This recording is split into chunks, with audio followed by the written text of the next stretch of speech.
My brother just tried to propose to my fiancée in front of our whole family to prove she still had feelings for him, and I'm scared she might have second thoughts about marrying me because of this. My 28 male brother Mark, 26 male, used to date my fiancée Jen, 26 female, a year ago. For context, they dated back in August 2022. They were only together for a month before he broke things off with her because he was bored of being in a relationship and never really wanted to settle down anyway. At the time they were dating I was in a different state, so I had no idea he even had a girlfriend, and I had no idea who Jen was until I met her. Jen and I met at a bar when I moved back in October and hit it off really well. She was easily the most beautiful and intelligent woman I ever met, and we met up a few times more before we made it official. Fast forward to December and I finally bring her up to my family and propose them meeting her at Christmas. They knew I was in a relationship, but I'm not the most open about my personal life, so I kept details about her to a minimum until I knew how serious we really were. My parents asked to see pictures and they started passing my phone around the dinner table. Mark saw it and blew up, calling me a shit brother for dating his ex-girlfriend, and he demanded I break it off with her. I refused. When I asked Jen about it, she confirmed they dated and gave me the details about their breakup. It took a few weeks, but eventually Mark stopped bringing up me dating his ex and I thought he was over it.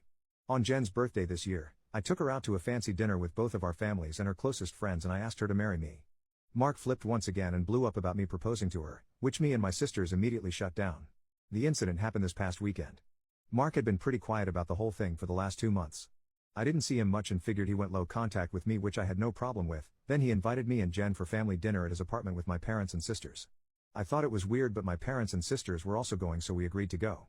The dinner was nice, nothing too fancy, and we moved to the living room to talk.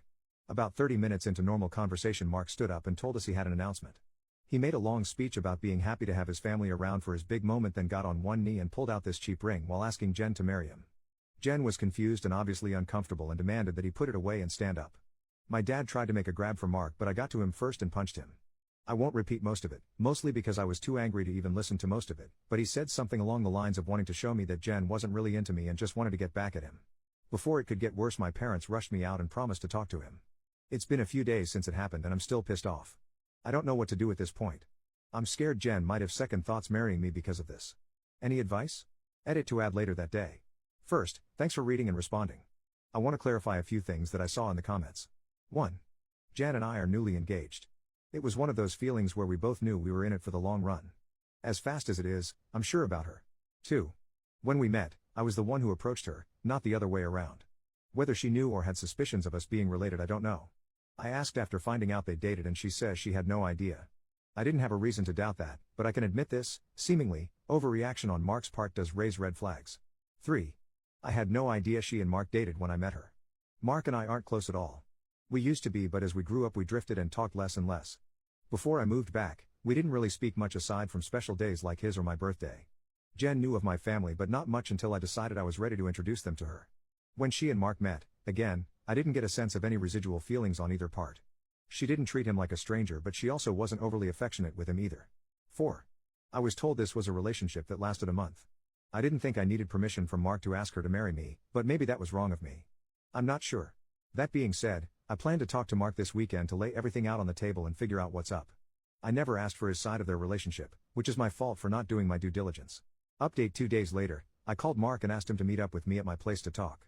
I told him I would prefer Jen to be around for the talk as well, but I was cool with it if he didn't want her there. He agreed to talk to both of us and showed up at my place around noon today. It was pretty quiet for a few minutes before I started the conversation. I apologized for not warning him I would be proposing to Jen, and I apologized for hitting him. He said it was whatever, but he appreciated the apology. I told him what Jen had said about the relationship and breakup when I asked her about it, and I asked him to confirm if it was true. I pretty much said that his reaction throughout his whole thing has been extreme, and I wanted to make sure I wasn't misunderstanding their relationship or downplaying how serious they were. He confirmed that they only dated for a few weeks and he broke up with her because he lost interest. Jen asked if he was acting like this because he still had feelings or regrets about ending things with her.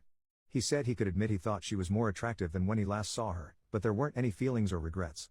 He said he just didn't like seeing a girl he dated, even if it was short term, with his older brother, and as a man I shouldn't have violated him by pursuing things with his ex. I reminded him that I had no idea they dated, so it wasn't like I consciously did this knowing their history together.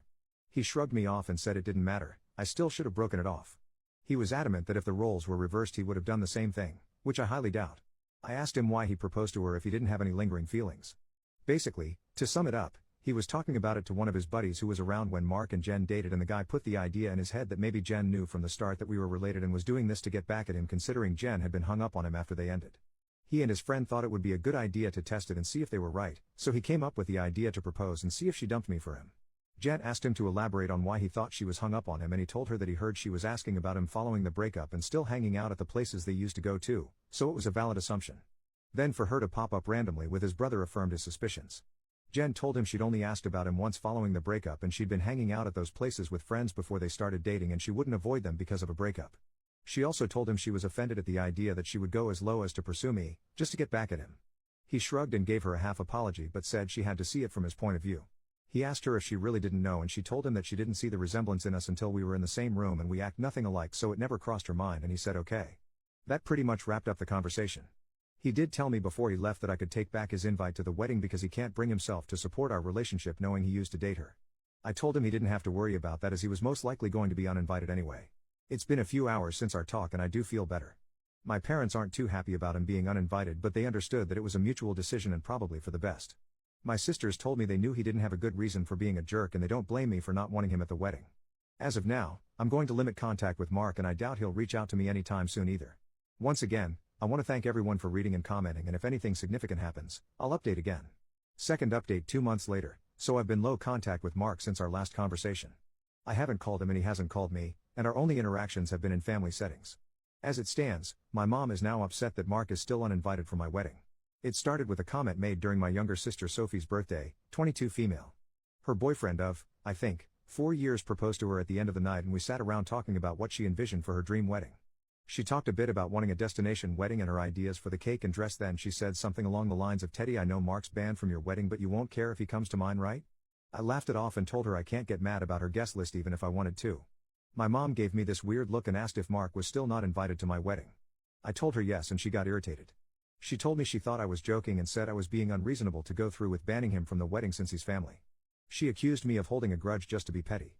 I reminded her that he and I agreed on him not coming. I then told her that this wasn't the time to talk about my wedding since the day was about Sophie, and if Mark or her want to talk about my wedding they can call me another time. Sophie laid into my mom a bit about trying to make her special day about Mark and my mom dropped the issue. For those of you who might be wondering, Mark wasn't at Sophie's party because he apparently had to work and couldn't make it. A few days later, my mom stopped by my house and said she wanted to discuss my wedding. She asked me why I was so adamant about Mark not coming to my wedding. She said that I shouldn't be so insecure about Mark and Jen's previous relationship and that uninviting him was a step too far. I told her that Mark and I mutually agreed on him not coming to the wedding and he can come to me about it himself if he has a problem with it. We got into an argument and she said that if I wasn't going to re-invite Mark then she would not be coming either because I'm ostracizing her son. I shrugged and told her if that's what she wants then she can toss her invite in the trash because I won't beg her to be there. She asked me if I would really be okay with her not attending and I told her it wouldn't be the first time she missed an event of mine because of Mark. She said I was being an off for throwing her past mistakes in her face and she stormed out. I then started getting messages and phone calls from her and a few family members about the whole situation saying I was in the wrong and urging me to invite Mark just to keep the peace. Jen's also been getting messages from my mom asking her to talk to me and get me to change my mind, but to my knowledge she hasn't been responding. So far, most of my mom's side of the family are standing in solidarity with her and not attending, while my dad and his side of the family, which is only my aunt and uncle and their 2 kids, agree with me and are still coming. My sisters are also still coming to the wedding and of course Jen's family too. Also, I talked to Mark about it and asked him if he had a problem with not having an invite. He said he uninvited himself in the first place and he doesn't get why they're making a big deal because he still doesn't want to go. He told me to leave him out of the fighting because he's not involved and he says he'd tell her the same. As of now, I'm back to being low contact with my mom, but my dad and I are still on decent terms. I'm still deciding on whether I'll re-invite my mom and her family, should they change their mind about the boycott, but the chances are low and I told my dad this too, which he understands. For now, Jan and I started looking into downsizing the venue since the guest list is significantly smaller. Update 3, my mom is uninvited from the wedding indefinitely. About 2 weeks after she decided to not come to the wedding, she stopped by and said she wanted to clear the air and talk about everything. We agreed and invited her in to join us for dinner.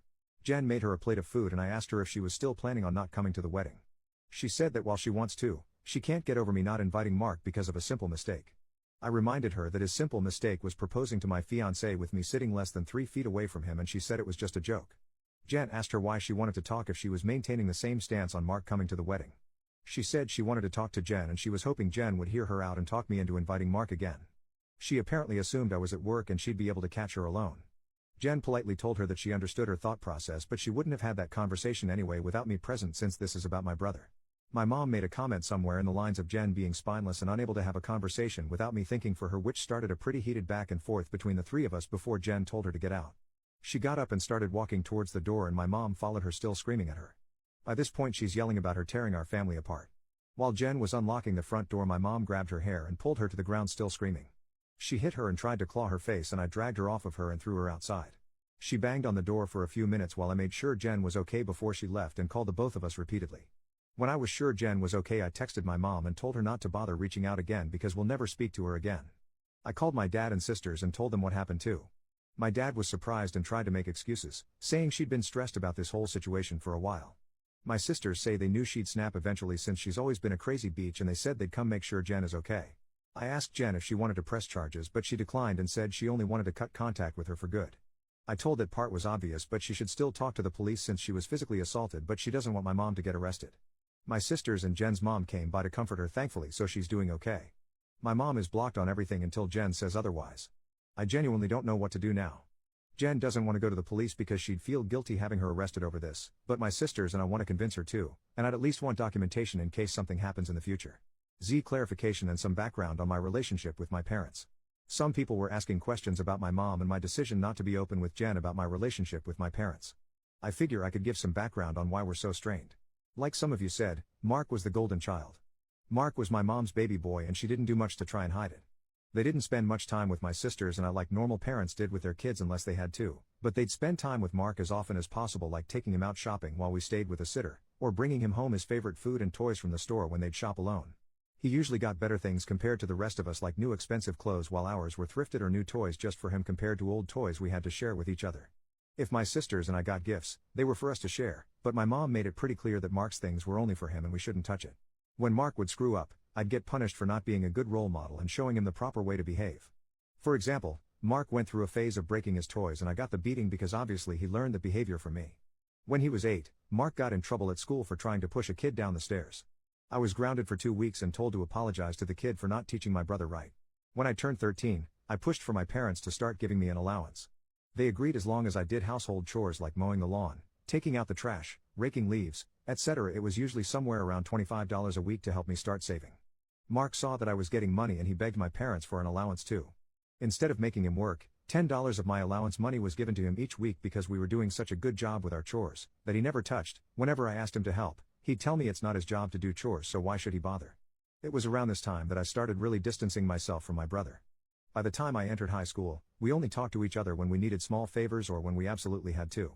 I got my first job when I turned 17 because I wanted to finally get my own car and make money that they couldn't force me to give to Mark. My oldest sister Maggie helped me start my own bank account and showed me how to properly budget and save my money.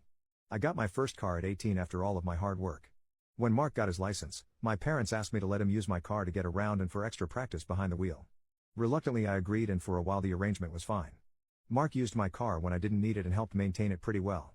When he expressed wanting my parents to buy him his own car, my mom came to me and told me to give him my car because he needed it more. When I refused, she threatened to kick me out. We got in a fight that night which ended with her giving Mark my car and taking me to transfer ownership of it to him within the following few days. Since I didn't have anywhere else I could go at the time, I just sucked it up and signed it over. When I graduated high school, both of my parents skipped my graduation because Mark didn't want to sit in a long ceremony just to see me get a piece of paper, and my mom didn't want to leave him alone for the night. So I only had the support of my sisters and my aunt and uncle who wanted to take me out. They ended up having to bring me home at my parents' request because they made me dinner to make it up to me. It was a dinner I couldn't eat because my mom put shrimp and chicken on the same serving dish and I'm allergic to shellfish. My first year out of high school I worked 2 jobs to buy myself another car, and at the start of the new school year I moved away for college and cut contact with them. They, mostly my mom, tried to reach out for the first few months via social media and Sophie, but I never responded and I told Sophie she would be cut off too if she kept trying.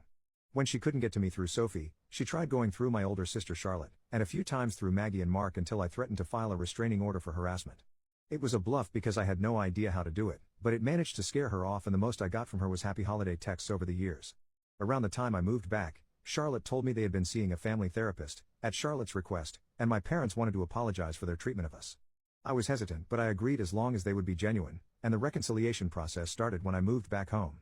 That doesn't even scratch the surface of everything they put me through, and it took a lot for me to even begin to let them back into my life. When I met Jen, I wasn't sure where my relationship with her was going or where my relationship with my parents was going. I didn't want to mention my family at all mostly because I was ready to cut contact again if I needed to. Jen was understanding of it being a sore subject and didn't press for more. I hope this helps shed some light on some of the questions I've been seeing pop up. Update 4. I want to thank everyone who's taken the time to give me advice on what to do going forward and all the kind messages and comments I've gotten over the past few days and weeks.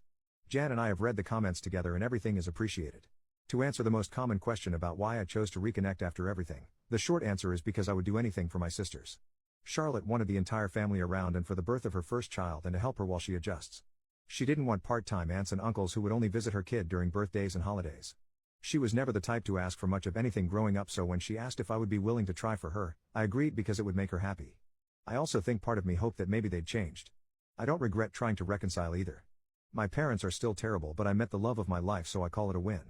A few people wanted to know if there's an update, so here we go. Sorry if it's a mess or confusing, a lot has happened. We filed a report with the police and were told that even though Jen doesn't want to pursue anything, it's not up to us to decide whether it goes further, but they would keep our preference in mind. We provided some pretty decent evidence of the assault, including pictures of Jen's face and texts with my mom and dad talking about what happened. We were advised to report and record any other incidents with my mom going further in case anything else happens. Considering where we live, I doubt it'll go anywhere, but at least we have it on record. I got about 100 angry text messages that tell me they at least spoke with her regarding the incident. My mom tried to corner me leaving my job and screamed at me about trying to ruin her life. She kept screaming that I was an awful son for trying to get her arrested over a small misunderstanding, and she didn't understand what she'd done to deserve being punished like this. I told her that if she didn't like being in legal trouble, then she shouldn't have hit Jen. She demanded I tell the police to forget the report, which I refused. I told her exactly what the officer said about it being out of my hands. She had a tantrum in the parking lot and hit me a few times, just on the chest and arm, before security intervened and dragged her off the property. I had to talk to my boss about the incident. Luckily, she was understanding of everything going on after I explained what was happening. When I got home, I told Jen what happened. She was upset and asked that we discuss the plan with my family moving forward. It was a long talk, but we took the advice of some Redditors and decided to go completely no contact with my family aside from my sisters. We agreed that having them in my life is adding unnecessary stress for the both of us, and we aren't even married yet. She told me she wanted to consider moving away and putting some distance between us and my family. She said that she tried to stay out of my family issues because it's not her place, but she refuses to put up with my mom and her behavior or my dad enabling her abuse. A lot more was said, too much to put in this post, but I agreed with her that they were more trouble than they're worth, and I also don't want to put up with this anymore. I also agreed to go to therapy, and she's helping me find a therapist. I decided to call my dad after our talk and let him know I would be going no contact. He didn't answer the first time I called, so I left a message asking to have a long talk. When he called back, he asked if it was okay for my mom to be a part of the conversation. I told him it was okay since she needed to hear what I had to say too. The conversation went about as well as you could expect. I told them both that Jan and I are cutting them out of our lives. My dad demanded to know why I would do something like that after going through all the trouble of repairing our relationship. I told him that this entire thing with Mark has shown me that nothing is actually repaired between us, and, as far as they're concerned, the world revolves only around my mom and my little brother. I told them that their continued favoritism of Mark has brought our relationship to a point of no return and that I wasn't interested in holding on to a failing relationship. I told them that I agreed to reconcile for Charlotte's sake, but I don't appreciate all of the disrespect towards me and Jen, and that I wouldn't put up with it anymore for both of our sakes. To my mom specifically, I told her that I was tired of her using me as a scapegoat for her bad parenting and Mark's attitude. I also told her that I would never forgive her for what she did to Jen and what she did to me and my sisters growing up. She started to say how I should move on like my sisters have, but I cut her off and told her that she should take their forgiveness and move on because she would never receive it from me, especially after everything she's done these last few weeks. She started crying and asking me how I could treat her like such a villain. I told her she could only be upset with herself because I've done nothing wrong. She cried harder and told me how much she regretted having me and how I've only tried to ruin her life. This started a heated argument between her and Jen once again, and Jen told her in much more colorful words that she was disgusting, and plenty of other nice names, for saying something like that to me. I don't know if she left the room or just decided to shut up, but my mom stopped talking when Jen was done speaking to her. My dad said he wasn't okay with being shut out of my life, and he asked me to try to understand my mom's point of view. He said that she was also struggling because her kids were at odds and I was being unfair to punish her for her struggles with raising and caring for us. The last thing he said was that we were a family and I shouldn't let past mistakes stop us from moving forward together. I told him that the only person she ever cared for was Mark and herself, and there was nothing he could say or do to make me change my mind. I told him that it was up to him whether to keep my number, but I would be blocking him and my mom everywhere and I wouldn't be reaching out again. Then I hung up. Afterward, I sent a long email with a link to my posts attached to my entire family on inviting everyone except my aunt and uncle and my sisters to the wedding. I hadn't cried in a long time, but Jen held me while I cried after writing the email, and she assured me we would be okay. My sisters also reached out to me after reading the email. I apologized to Charlotte for not being able to continue reconciling like she wanted, but she told me it was okay and it's not my fault I had to cut them off again. The response from my family has been pretty mixed. Some are angry I aired out family issues on a public internet forum, while others are pissed at my parents because they never knew it was this bad. The last person I talked to about everything was Mark. He asked if I was cutting him off too, and I told him I wasn't, but I wouldn't be going out of my way to reach out to him either. He didn't argue and just wished me the best with the wedding, and we haven't spoken since. Right now, Jan and I are looking for a new place to stay. The plan is to move closer to Jen's brother. He lives about 3 hours from where we are now, and Jan and I like the city he's in. I spoke to my boss about transferring, and Jan is looking into the option of working 100% remotely or possibly finding a new job. And once again our venue's changed. Since the guest list is significantly smaller, my future brother-in-law is considering letting us use his lake house for our wedding. I don't plan to post any more about this unless the sky falls, at least not until the wedding, because I want to move on with life, but I want to thank you all for your comments and advice.